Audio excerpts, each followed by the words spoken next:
اعوذ باللہ من الشیطان الرجیم بسم اللہ الرحمن الرحیم۔ پیارے دوستو السلام علیکم۔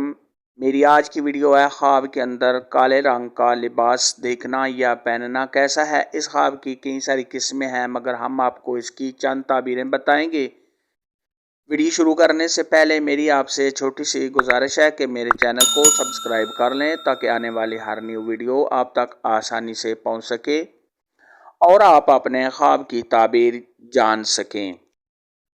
خواب کے اندر شادی شدہ کا خواب میں کالے رنگ کا لباس پہننا، یہ کسی پریشانی میں مبتلا ہونے، کسی آفت یا مصیبت کے آنے، اولاد کی طرف سے رنج پہنچنے، میاں بیوی کے آپس میں لڑائی جھگڑے کے ہونے اور بیمار ہونے کی علامت ہے۔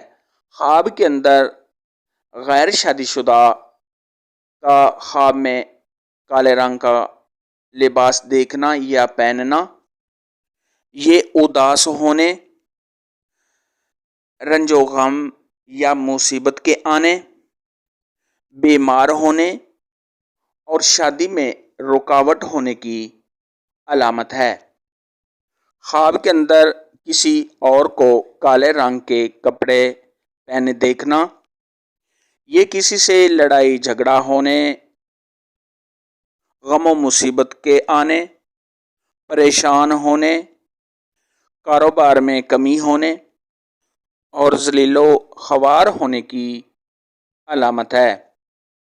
خواب کے اندر اگر کوئی شخص دیکھے کہ اس نے کالے رنگ کا لباس پھینک دیا ہے تو یہ کسی مصیبت کے کم ہونے، لڑائی جھگڑے کے ختم ہونے، اگر صاحب خواب بیمار ہے تو بیماری سے شفا پانے کی نشانی ہے۔ خواب کے اندر کالے رنگ کے کپڑے کسی سے لینا، یہ جس سے لیے ہیں اس سے لڑائی جھگڑا ہونے یا اس سے کوئی تکلیف پہنچنے اور بیمار ہونے کی علامت ہے۔ آج کی ویڈیو میں اتنا ہی تھا۔ اگر آپ کا کوئی اور خواب ہے جس کی آپ تعبیر پوچھنا چاہتے ہیں تو نیچے کمنٹ میں مجھے ضرور بتانا۔ میری ویڈیو کو لائک اور شیئر لازمی کرنا۔ اللہ حافظ۔